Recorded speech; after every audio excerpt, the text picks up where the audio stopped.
hello, hello. You're welcome to the very first episode of Through Her Lens. Through Her Lens is a podcast initiative by Growth4Her, where we spotlight women entrepreneurs who are doing exceptionally well. We bring them on the spotlight to talk about their businesses, their journeys, how they've moved and evolved over the years, and for everyone to see the great things that African women, are doing in the business world. All right, my name is Precious Greg, and I have an exceptional female business owner with me in the studio. And this person is the founder of Mariam Grey. Her name is Jennifer Esiaba. Hi. Jennifer Esiaba, you're welcome. We are so happy to have you here. And I want to say that I see all the amazing things you do, particularly with Mariam Grey, which is quite phenomenal, right? So I know for some people that probably do not know what you do with, particularly with Mariam Grey. Can you please introduce yourself? Tell us who you are. Who is Jennifer Isiaba? Okay, thank you very much for having me. My name is Jennifer. I am a licensed pharmacist. Most recently, I became an AI engineer as well. I'm a two-time founder, and I run Mariam Grey Pharmacy. Now, Mariam Grey Pharmacy is a tech-enabled pharmacy that allows people access real medications, verified medications, from the comfort of their home without having to worry about purchasing fake medicines or the long wait times or poor infrastructure. Wow, that is absolutely amazing. It's basically like the fusion of tech, medicine, and tech. That is brilliant. That is so brilliant. So, my next question: what inspired you to start Mariam Grey? What's the inspiration? What's the story behind it? Okay, I come from a family of pharmacists. My dad, Mm. my mom, everybody, my siblings. My dad passed 2 years ago Oh, now, but he was like my hero. He was a very wow. seasoned pharmacist, so I learned practically everything pharmacy from him. And I would say the Mariam Grey dream came from watching people suffer delays, harmful effects of fake medicines on families, and just generally the stress associated with empowering yourself with good health care here in Nigeria and basically just trying to stay alive. Now, as a pharmacist, I got tired of handing out apologies to people when what they really wanted was access to good healthcare. So we built Mm, what we wished already existed, which is fast, safe, and accessible care.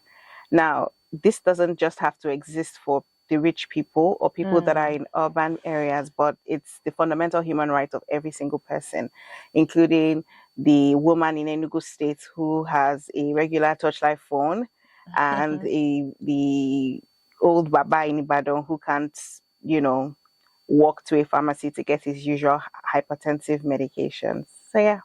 Wow, that is beautiful. I love that. Okay, so my next question: how did you identify? Now you've been able to give us an idea and an insight basically into what Miriam Gray is all about. So my question will be now: how did you identify the gap? That's the problem that in the pharmaceutical industry that Miriam Gray is addressing right now. Okay, I'm sure you'll agree with me when I say that the gaps are loud. They were loud They and are are. still really They loud. certainly are. So people are buying medicines from WhatsApp, Instagram vendors that are not verified and probably don't have any credentials. Mm. People are having to travel over 2 hours to find a particular type of medicine, antibiotic or cancer medication. And women are missing their basic prenatal care because the clinics are full or super expensive. Yeah. And so we mapped all of these things out: high demand, low access, very few trusted tech solutions. And then we built one. Wow.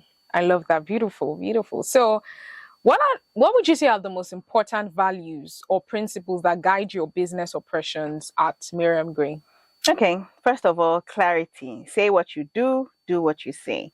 Next up Mm, will definitely be access, which is our core. If only people with smartphones or very super fast internet can use you, then you're not quite useful. mm, Thirdly will be consistency. Patients don't mind, they don't need surprises actually. They want to collect their medicines. That's all mm. they're asking for, really. And respect, from dispatch riders to pharmacists, every single person matters to us. And then definitely results. if it does not help somebody get better, then we're not going to do it. I love that line. If it does not help somebody get better, then we're not going to. That's really remarkable. Thank you so much. So my next question will be, I know that for every business existing, thriving today, there's been challenges in the journey. Like I'm sure you've been through a lot of them. So what are some of like the most difficult challenges you faced as a woman in business, right? And how did you overcome them? Where do I start now? Okay, first of all, definitely, I think one that is even still present would be logistics. The drivers, I'm sure we've had issues of drivers going Yeah. missing with medications, delaying medication, or trying to onboard pharmacies, partner pharmacies, and then you realize the pharmacy does not even have an email address. So the chaos that starts from finding how to document or keep records for such pharmacies was hellish. And our first attempt at trying out our USSD platform, it was almost shut down because a few people were thinking it was like a loan app. So it was really crazy. Definitely. Also, big would be access to finance and having to prove yourself as a woman in business, as a Black woman in business in Nigeria. In Nigeria. People definitely squint harder when you show up. So you have to come very, very correct. I love that. All right. So, how do you, beyond all of these, how do you stay motivated? And how have you, over the years, stayed motivated and focused even when things go tough, when things get tough? When you think about the people that you serve and people that rely on you, you remember maybe feedback you've gotten, reviews. There was a time that, somebody sent a message crying because her child had gotten medications just in time. Oh. These are some of the things that keep us going. And I like music a lot. It calms me down, keeps me grounded. I am also very well grounded in God and doing things the God way. So these are a few things that keep us going. All right. Okay, so now my next questions will be on your vision. So, like I said initially, what you're doing with Mariam Grey is basically, from all that you said, a fusion between tech and medicine. So, how do you see the role of technology in the future of healthcare, in the future of healthcare industry? So, both in Nigeria and Africa as a whole. Yeah. Technology is great, but technology will not replace care. It will help us move closer to people, and reach places that would be otherwise difficult to reach. AI is not going to treat malaria or headache. Absolutely not. But it can spot the symptoms faster and help you recover quicker. You can't, there's no bot you're going to build that is going to comfort a patient, give the patient an actual hug. But you can answer your questions relating to your health 24/7. So the future of care in Africa is definitely a combination or a fusion, like you said, of tech and human touch. And Mariam Grey is right in the middle of that. Amazing. Love that. Love to see that. So so what would you say are the future goals that you have for Mariam Grey? What should we expect in future years, and how do you plan to scale the business even further? Definitely. I would say we want to reach we want to reach our first million households in the next few years. We want to expand to more cities, serve more than 1 million Nigerians over the next 2 years. And we want to scale the offline platform, so that we can reach a lot more underserved communities and people. Grow our HMO partnerships. We currently work with a few at the moment. And then we have a new innovation called Peel Pack, and we'll be launching that pretty soon. It's like a pharmacy operating system that helps small pharmacies run better. So I would say we're not here to disrupt, basically. We are here to deliver every single day. Interesting. I love that. Okay, thank you so much. So my next question will be for you personally, right? Personally, professionally, where do you see yourself in the next 5 years? Professionally, definitely growth, smarter teams, better tools, wider reach. Personally, I'm learning that rest is very productive. Absolutely. And it's a right of everybody. Yeah. It doesn't make you weak. It only actually shows your strength and that you're strong enough and confident enough to take care of yourself. And then maybe I might finally just, finish up my greenhouse. I've come to enjoy planting a lot and, planting something, especially crops that we eat, peppers, aloe vera, um, watching it actually grow into something that you can take from your farm and put in a pot and put on your plate is an amazing feeling. It is. Thank you. So, talking about Growth for Her, you are a previous beneficiary, a graduate, I would say, of Growth for Her Accelerator Program. So, my question now, how would you say that participating in Growth for Her Accelerator Program impacted your business? Definitely helped me sharpen how I think about structure, team, and capital. Now, before Growth for Her, I was doing probably 12 roles at once. I was CEO, I was dispatch rider, I was social media person, HR, therapist, all in one. I mean, I was showing up, I was doing okay, but would I say I was effective and efficient? Maybe not as good as I could have been because I was stressed.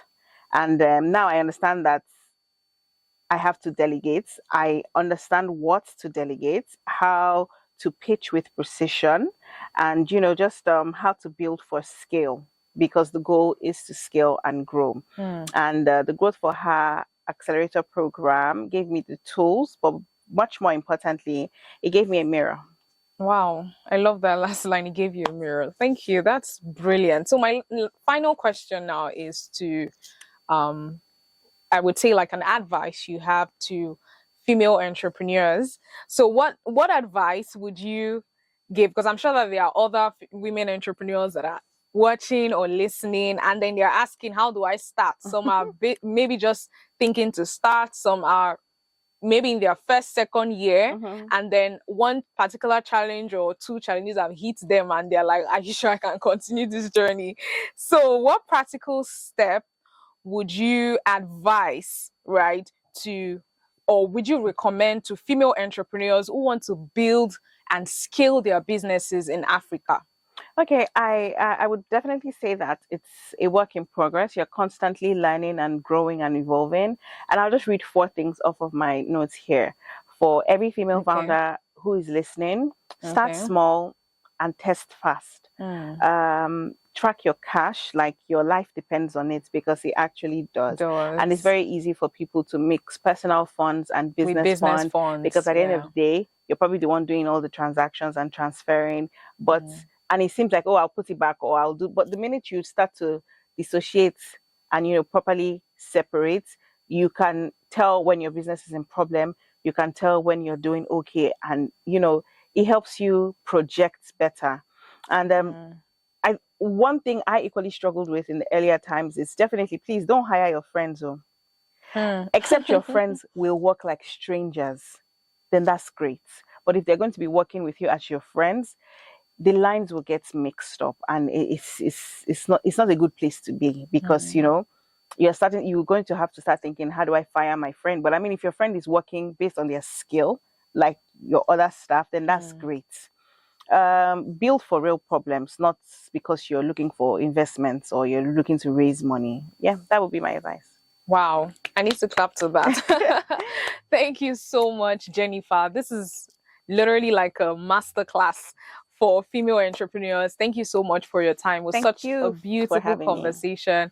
Here we just had now, and I'm looking forward to all the great things that Mariam Grey is going to be doing in the coming years. Thank you so much. In the healthcare industry. Yeah, thank you so much. It was great to be here. Great to have a nice conversation with you. Thank you. Thank you so much. Okay, everyone. Thank you so much for watching.